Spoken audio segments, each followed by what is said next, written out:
Okay, we are recording. Okay, Standy, so I'm going to be talking to you and the computer and the imaginary audience at the same time. All right. So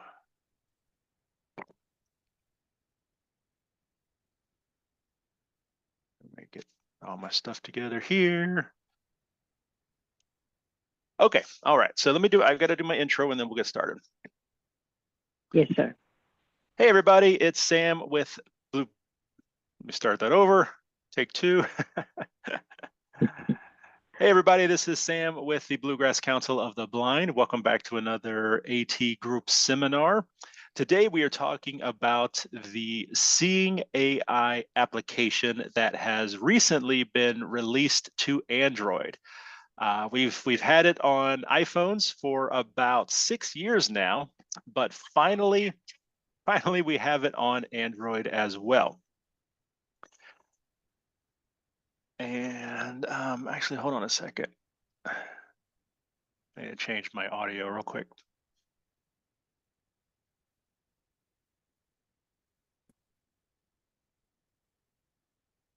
Okay. All right. Might sound a little different, but that's all right. Okay.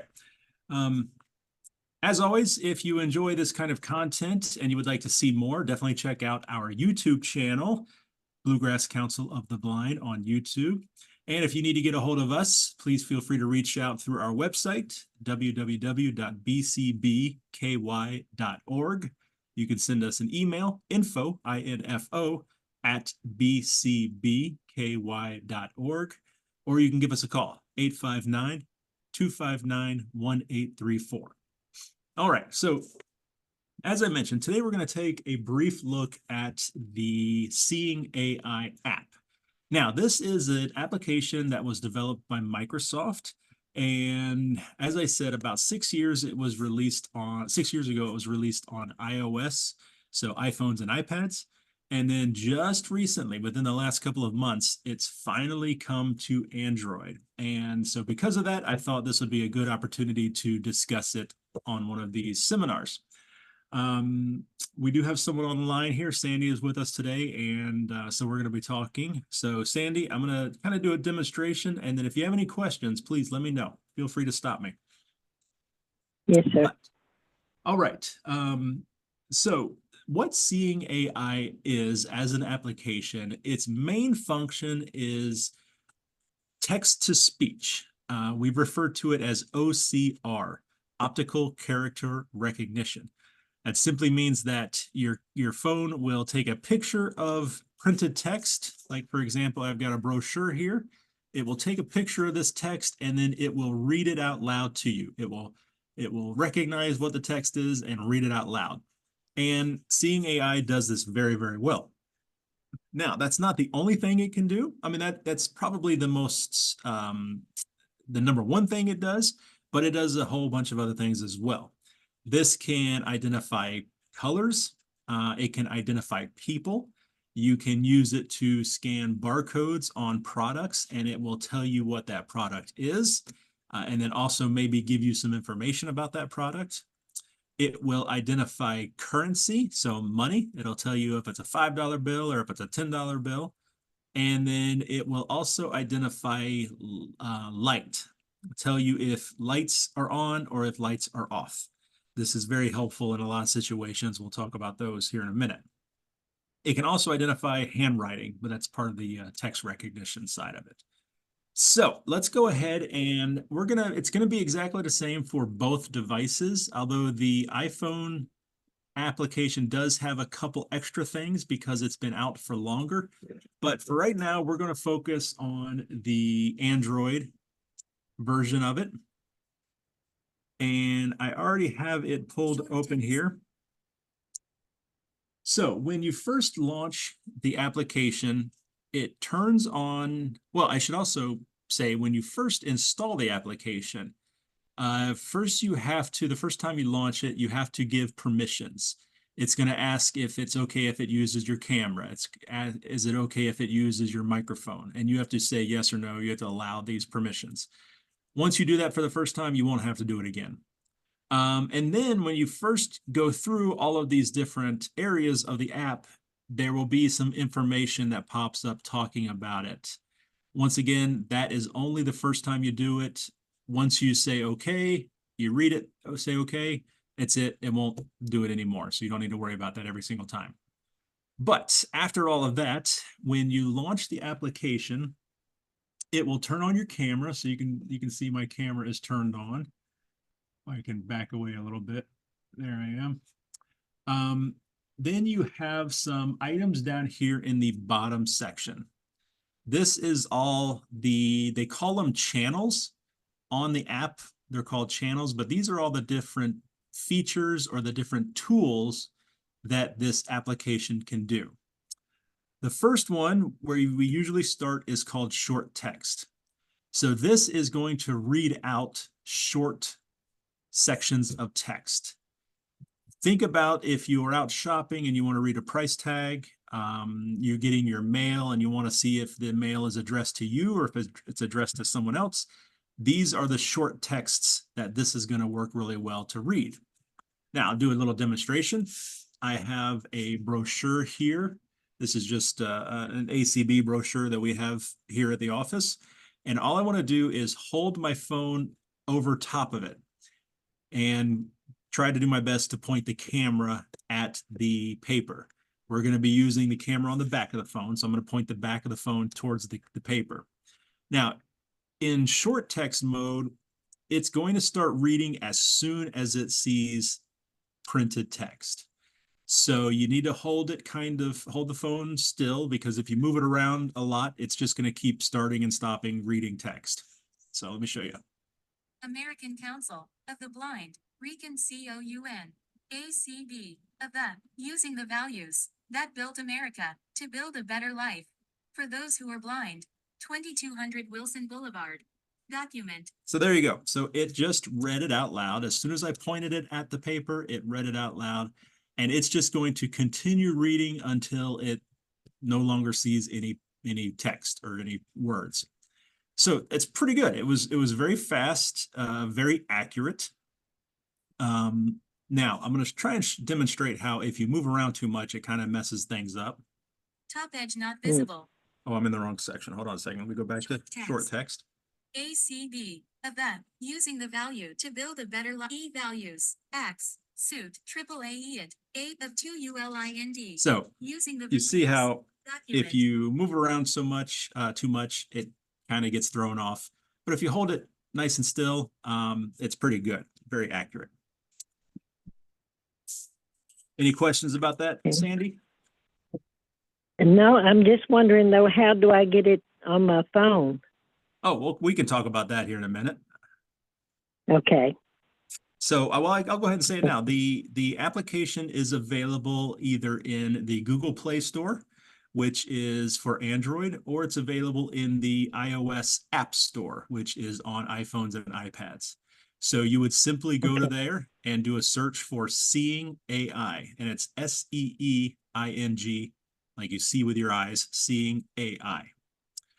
You can also ask Google, or you can ask Siri to find it for you. You can just say, on Google, you would say, search the Play Store for Seeing AI, or for Siri, you would say, search the App Store for Seeing AI, and they will look it up for you. Okay. So, thank you. Yeah, so the next one we're going to be looking at is text document. And if you tap on it, document, it will say out loud, what do you have? Even if you don't have a screen reader turned on, or it'll say out loud what you've chosen. And so this one is going to be great for reading full-size documents. For example, I have my document here, and I'm going to turn this in portrait mode just because that's the way I'm holding my phone, but it doesn't necessarily matter. Now, the great thing about the document is that it's all automatic. There is new edges visible. Yeah, there is a camera button on the screen here. It's a white camera button, but you don't have to push that because it is automatic. So as it sees the edges of the paper, once it sees all the edges, it will take the picture automatically. Bottom edge not visible. Hold steady. Processing. There you go. It took the picture for me. Hmm. And it says processing. And now it has displayed all the text that's on that paper here on the screen.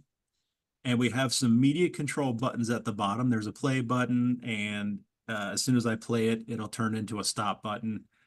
And then there's some other options. So let me click the play button.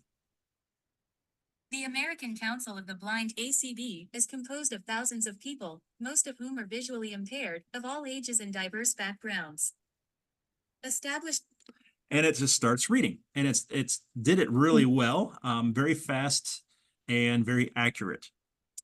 Now I do have another icon down here in the bottom right, and that is a share button. So if I wanted to click that, I could send this text, all this text that it took a picture of, I could share that out through either an email, through a text message. I could send it to another app, like maybe my notes app, or add it to a calendar event. So really, really cool that it lets you do that. Hmm. Now, if I want to go back, I just hit the back button at the top here, and we're back to our camera. And that was the document scanning. So works much better for full-size pages, pages in a book, that sort of thing, magazine articles, that sort of thing. Can you use it to read a book? You could. I mean, theoretically, you could. You would be taking a picture and then sitting there and listening to it, and then turning the page, take another picture. But yeah, you absolutely could. Right. Okay, next Product. is product. And this is a barcode scanning feature. And unfortunately, I don't have a barcode near me, but this works pretty much exactly like the document one, where I just hold it up and point it towards the product, whether it's, a box of macaroni and cheese or, a can of soup. And as I turn it, as soon as it sees the barcode, it will start to beep and it will take a picture of it. And then it will give you the information about that product. And it works pretty well. So you also have the option to get more information, like cooking instructions, possibly nutritional facts, possibly. It just depends on what information they have associated with it. Cool. Next. Scene. Preview. So scene, this one is, it will take a picture of your area around you, and it will try to tell you what is around you. So I am going to hold it up off camera here, and I'm currently sitting in my office, and I'm going to take a picture of my office, and we'll see what it says. Processing. A room with a table and chairs. A room with a table and chairs, and it worked so fast that I barely had it back to the camera before it said it. And yeah, it is a room. There's a table and there are chairs in the middle of the room. I'm going to scoot back and take a picture of my desk area and see what it says.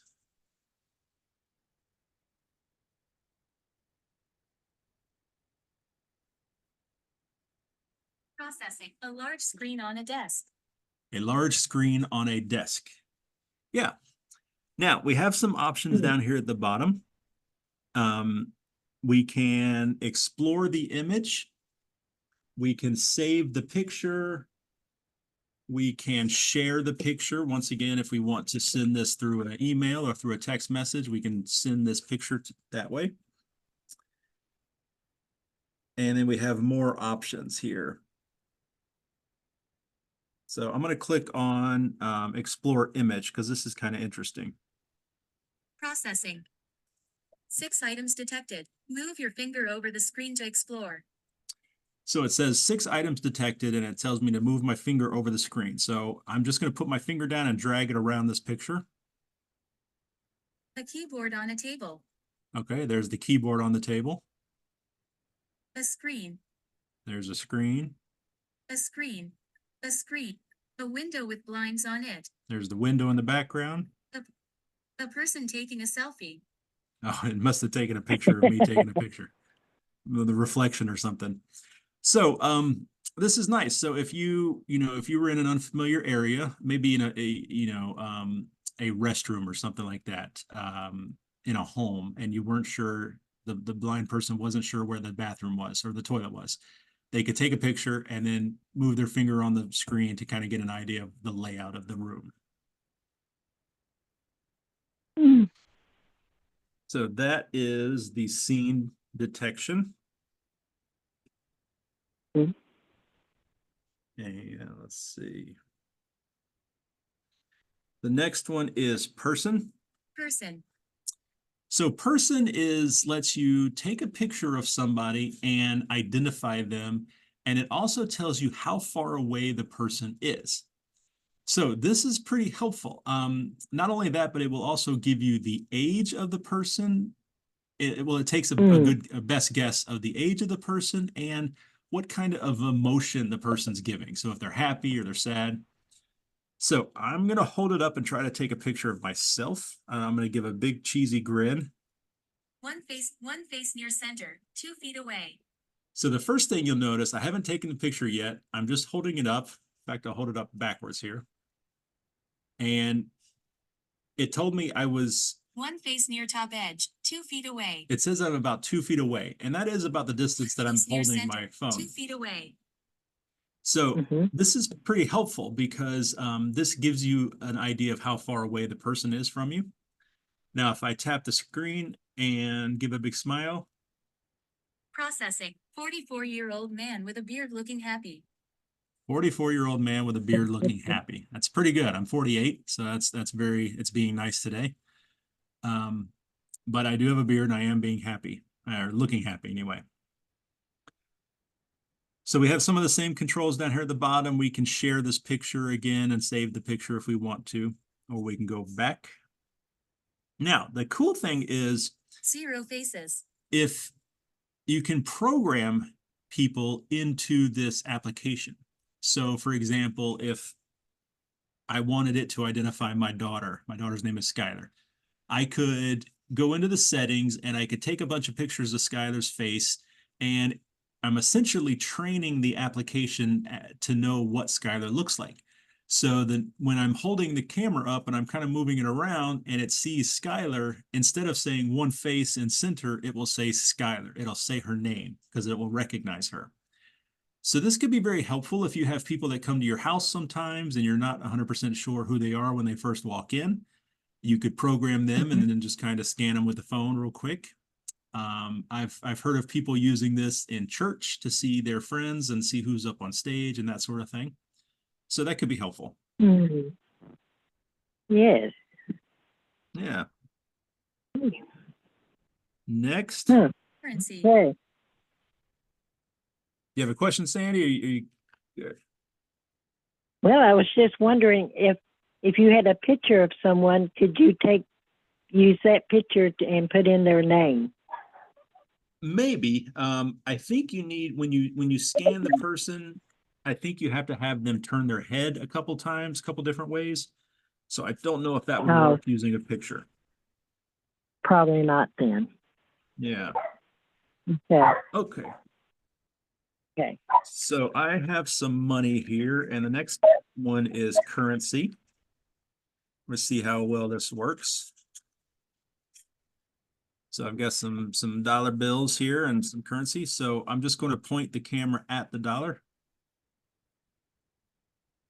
See what it says. $1.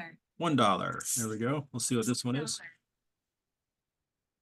$20. $20. $1. And it doesn't matter. $20. Doesn't matter if it's the front or the back. It's going to identify the money. So that's pretty good. Put my money away before I forget it. Okay. So that's currency, very simple. Let's see, next. Color, creep gray. Color, this will identify colors. Let's see what this color is. Brown and red. Brown and Orange red. and brown. Orange, that's an orange color. Let's see, do I have any other colorful things around here?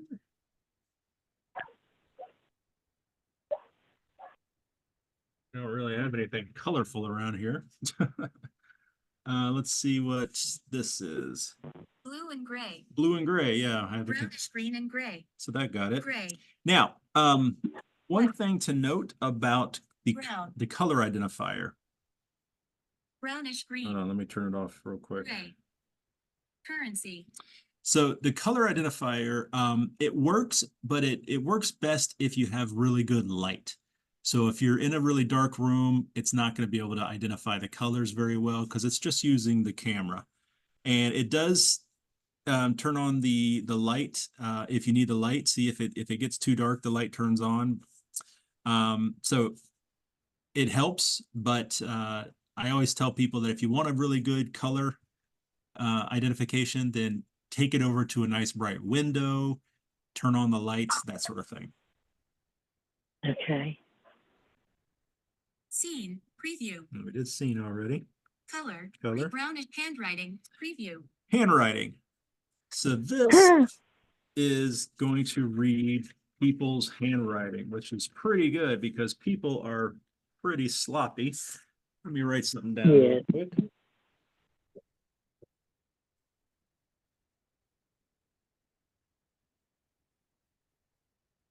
Okay, I wrote something down. Let's see if it'll identify it. And I need to take a picture of it. Processing.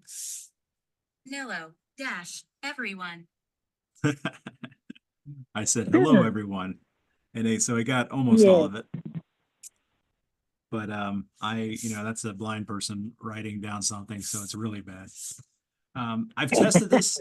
I've tested this many times, and it's actually pretty accurate. In fact, it's one of the most accurate handwriting recognition applications I've tried. So that's pretty good.